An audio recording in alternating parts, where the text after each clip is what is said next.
Hello, Heartful Parent family. It is time for this week's bonus episode of the podcast. These little bonus episodes are my gift to you because, as you've heard me say, inevitably, time and time again, we were never meant to parent alone. And I know that all of us, myself included, have so many questions about parenting.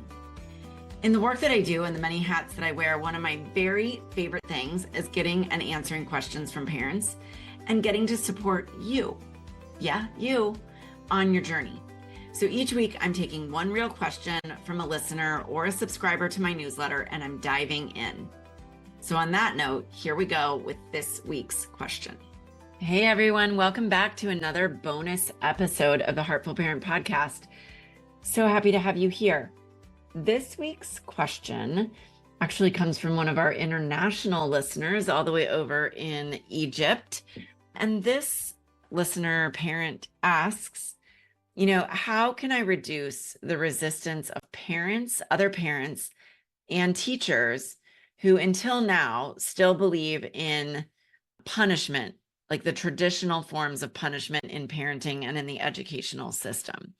And the reason, I don't normally share where the question comes from, but I think this is particularly relevant because, if we're coming from outside the US in particular, a country, Egypt, we're dealing with some different cultural norms.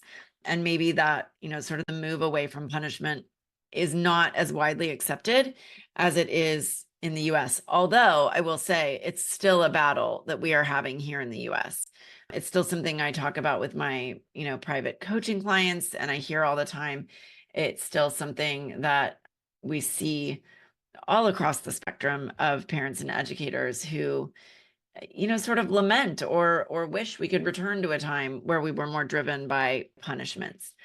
And so I want to address this because, if we are parenting our children in a particular way, or we want to parent our child in a particular way, but our spouse or our partner or co-parent wants to parent them differently, it can be really difficult to get people on board and to kind of help people understand and accept this quote unquote new style of parenting, right? And I think one of the big fears that shows up for parents and for educators when we eliminate traditional punishment is that, it will devolve into mayhem and chaos, and that kids will get away with doing whatever they want, and that there will be no boundaries, and, our kids won't learn to follow rules, and they won't learn respect, and so on and so forth. And that's a big fear for people. And I think some of that stems from, there's really a misunderstanding in this day and age about what we mean,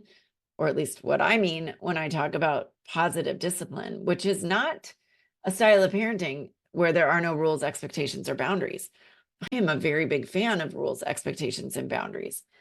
I just convey those in a kinder, gentler way. I, give my children mutual respect. I give them a voice. We talk through problems rather than implementing traditional punishment, right? So the first thing that I would say is when we're trying to get other parents or our co-parent or educators on board, we have to look for moments where they might be receptive to that conversation, right? Because we may have this very strong belief in the appropriateness of a positive discipline approach, but if they are completely resistant and unwilling to hear us out and unwilling to explore it, it's going to be, an uphill battle. Now, if it's your co-parent or your partner, you may want to push through that because you are in fact trying to co-parent the same child, right? If it's in the educational system, it's a little different. In some ways it's easier. In some ways it's more challenging, right? It could be easier in the sense that we could say, well, we're going to move our child to a different educational environment. That's a comment that comes from a place of privilege, right? And not everybody has the option to do that for any number of reasons. And so, we do want to find ways to engage educators in, perhaps managing things a little bit differently. So again, you'll want to look for those openings where somebody might be open, and you could even say, like, I understand your approach. Like I was parented that way, or, I went to a school like that. I'm wondering if you'd be willing to hear me out and to explore this with me a little bit. And then if you come in armed with resources and information from a place of collaboration rather than, anger or judgment, it might land better. But from a broader perspective, I want to share a few ideas about this. And I actually wrote 2 blogs. It was a 2-part blog about punishment and why it doesn't work back in 2022. But I want to share with you the reasons that it doesn't work so that you have the opportunity to kind of think through your own parenting, but also how you might bring some of these points up with someone. And the first thing I want to kind of invite you to consider is whether or not punishment, and when I say punishment, I mean traditional things, timeouts, the naughty corner, the naughty step, a lot of things the super nanny advises, which I cannot stand, things like taking away privileges, taking away the phone, taking away like a favorite lovey or stuffy or whatever, removing ourselves, our love from them. Those are the kinds of things I think about as traditional punishment, having to clean up the yard, whatever it might be. And here's the deal. The first place I'd like to invite you is to consider the idea, and you can, talk to, if you're trying to convince other people of this, you can talk to them about this. Think about yourself as an adult in the workplace or in a partnership, in a friendship. We do better. We show up better when we feel better, right? We all know that. Right? When I'm having a good day, I'm way more fun to be around than when I'm having a bad day. I show up better in my relationship, in my parenting, in my workplace. And fundamentally, punishment is based on the idea that the way to make people do better is to make them feel worse. Right? We want to make them feel really, really crappy so that they'll do better. But when was the last time that something super crappy felt motivating to you? And motivating in a positive way, right? And motivating in such a way that made you want to do better, made you want to show up as a better person or as a better employee or as a better partner. The answer is probably not ever, not recently, right? We all do better when we feel better. And so we can be really working at cross purposes when we deliver heavy-handed punishments, even if they're disguised or called consequences, which is our favorite modern way of talking about punishment. It's the consequences for her behavior. It's punishment. Let's just call a spade, okay? And they don't make sense. Okay, the second issue with them is they fail to address the belief behind the behavior. None of us do things. We don't behave. We don't act in a vacuum. We behave or act in a vacuum based on a set of beliefs that we've cultivated. And in positive discipline, which is based on Adlerian psychology, we run through, there's this cycle that we're all going through where we are perceiving the world around us, internally interpreting what we see. We're then forming beliefs out of it. And then based on those beliefs, we are deciding how to behave. We call that private logic, and it happens inside our brains without us even being aware of it. We all do it. But that means there's a whole lot going on underneath the surface that precedes the actual behavior. And if we don't try to get at what's going on underneath the surface, we might be able to stop the behavior in the short term, but we're not going to fix anything long term, right? So understanding the belief behind the behavior is critical to solving any problems. And there is an entire module about this inside the Academy where we get at what that belief behind the behavior is, what purpose it's serving, why it happens, and most importantly, how to manage those beliefs in a productive way so that we do reduce the bad behavior. Okay, the third thing is punishment fails to build meaningful connection, and instead it creates a parent-child dynamic that's based on fear and control. I am more powerful than you are. I can win over you, right? It doesn't put us on the same team. It puts us on opposite teams. And so what happens And there's really 4 possible results out of this. When we base a relationship on fear, right? When they're complying out of fear, they're going to do one of 4 things. We call them the 4 R's of punishment. They're going to figure out a way to get revenge on us. They're going to say something awful. They're going to do something awful. They're going to show you, right, that they can do it anyway. They're going to get revenge.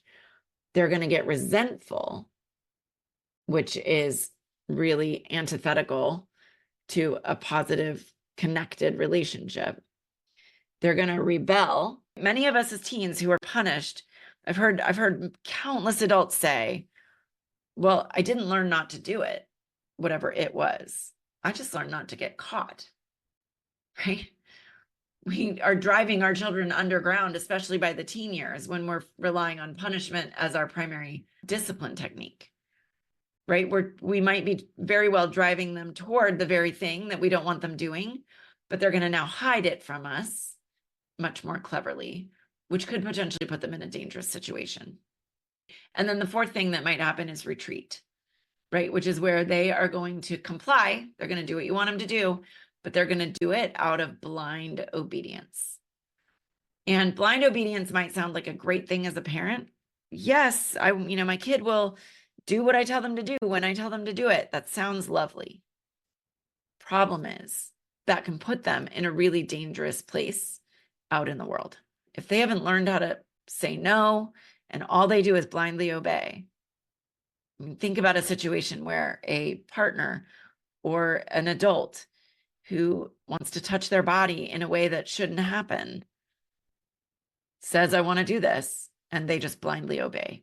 Blind obedience is really not a quality that we look for out in the world. It's not what employers want. Maybe if you go into the military, but outside of that, blind obedience is not something that we're searching for, right? It's not something that we try to cultivate in our kids. So my guess is none of you want revenge, resentment, rebellion, or retreat, right? What you want is relationship and connection. And that is what these, alternative methods to parenting help us build. Okay, the other thing, the 4th sort of thing to keep in mind is punishments don't work long-term. I'm a really big fan of not having to learn and relearn parenting skills and tools. And the challenge is that you can put a 4-year-old in timeout. It is real damn hard to put a teenager in timeout and keep them there. You can spank a 4-year-old. It is real damn hard to spank a teenager unless you're really getting violent. And we should never be, frankly, this could be another topic, we should never be hitting our kids, period. End of story.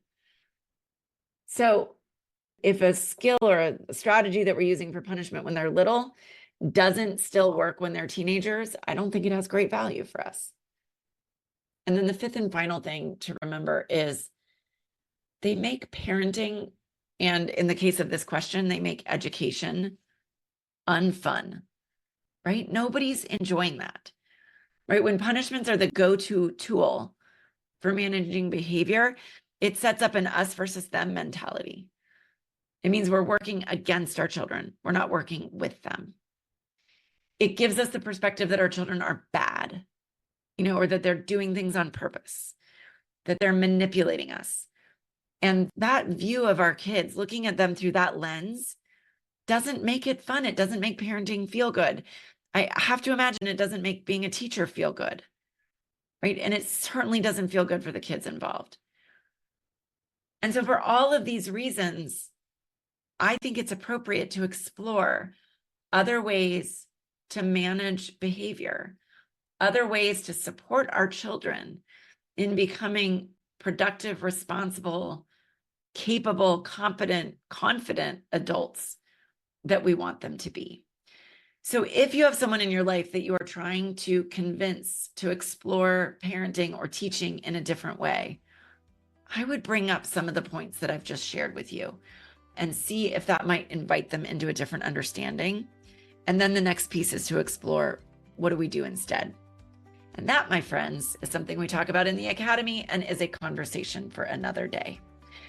All right, on that note, happy Friday. Have a good one. All right, listeners, thanks so much for coming along with me for this week's bonus episode. If you would like your question answered, drop me an email at Christy@theheartfulparent.com. I'd love to hear from you. You can also go to my website at theheartfulparent.com and sign up for my newsletter, where you receive the inside scoop on everything Heartful Parent, and it's delivered weekly to your inbox. Better yet, if you would like more answers to the parenting questions challenging you, and/or you would just like to support my work here at the Heartful Parent, there is no better way to do that than to join the Heartful Parent Academy. Inside the Academy, you get direct access to me, to get all your questions answered at least 3 times a month. And the more members, the more access I will offer. So use coupon code PODCAST to try out your first month for only $7. You can find the join link on my website. I feel so incredibly grateful that you let me into your lives every week and now twice a week. And I'm also so grateful to those who support the work that I'm doing. I truly cannot do this without you. Thanks so much. Cheers, everyone. I will see you next week.